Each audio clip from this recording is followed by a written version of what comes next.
My name is Doug Ulman, and I was diagnosed with chondrosarcoma when I was 19. I'm Brock Yetso, and Doug and I were good friends at the time. We were in college, and we had both played soccer together our entire lives. I didn't really understand very much about cancer. I tried to just treat him like the buddy I always had, talking about soccer and stuff. And that was helpful since I was dealing with cancer and doctors all the time. It was nice to just have a friendship that was normal. Brock and my family were great, and eventually I found some other young adult survivors to talk to who understood what I was going through in a way that no one else did. Then, unfortunately, I had the opportunity to support Brock a few years later when his mom was diagnosed with cancer. My mom was diagnosed with stage 4 colon cancer and passed away from the disease. The first person I called and the one person who was always there for me was Doug. I think since I had been through cancer and faced a life and death situation, I was able to talk to Brock about what he was going through with his mom in a way that other friends couldn't. Emotionally, a lot of things changed after my diagnosis and after my surgery. I think that your friendships with friends in high school change, friends with your peer group changes because a lot of people don't understand how to deal with what's going on. So instead of dealing with it, they kind of either try to ignore it or ignore you. And both of those can be pretty hurtful. You have friends and family that are extremely compassionate around you.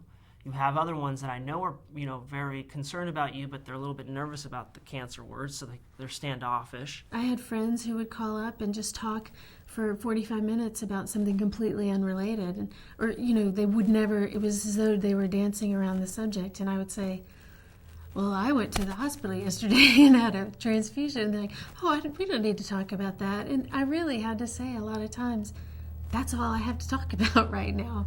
And you should, I need you to talk with me about this. I think at the same time, though, there's a lot of people that will surprise you with how incredible and thoughtful and consistent they can be in your life. I think it brought us closer. I definitely do. I was at 15, I was at that age. I really wasn't getting along with my father and that rebellious stage. And I remember him coming up before they formally diagnosed me, and they said, we think this might be what it is. He sat on my bed and he was like, no matter what, we'll get through this. As things sort of went along, I started realizing that, I was 26 years old, and I was sort of following her as though I were 12 again.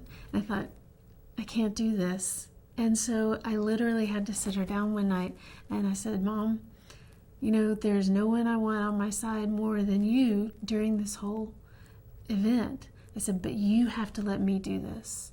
Otherwise, I'm a victim on all sides. It's extremely different. One of the things being that your sense of independence, which you've worked so hard to achieve, is completely taken away from you immediately. And having to rely on my parents again to take care of me. To at one point bathe me and help me up the stairs and feed me, do everything for me.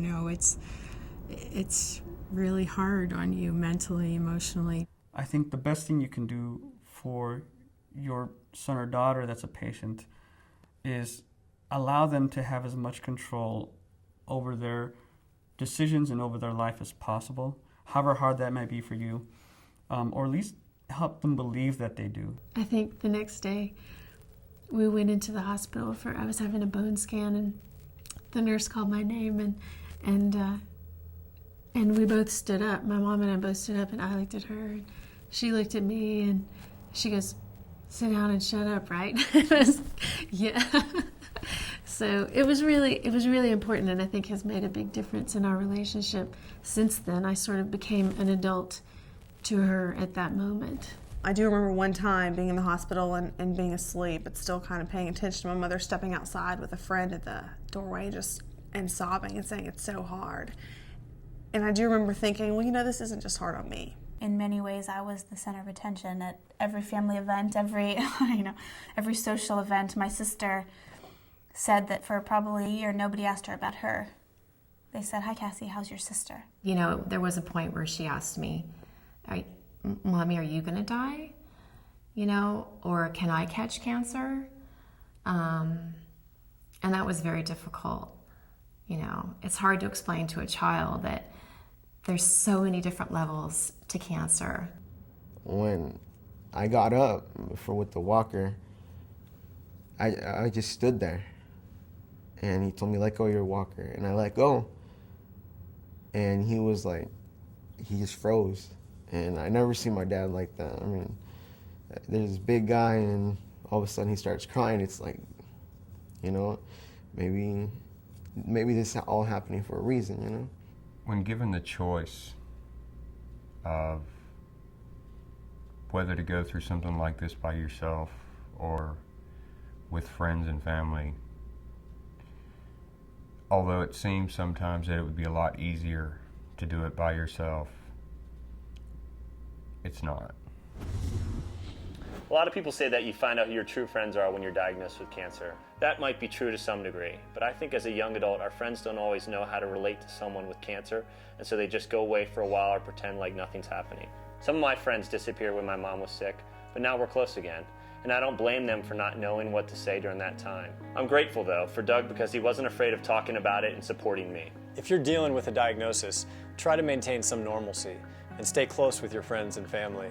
But also try to find other survivors who can relate to what you're going through. Be honest about your feelings and tell people what you need. Sometimes people don't know what to do or what to say until you spell it out for them.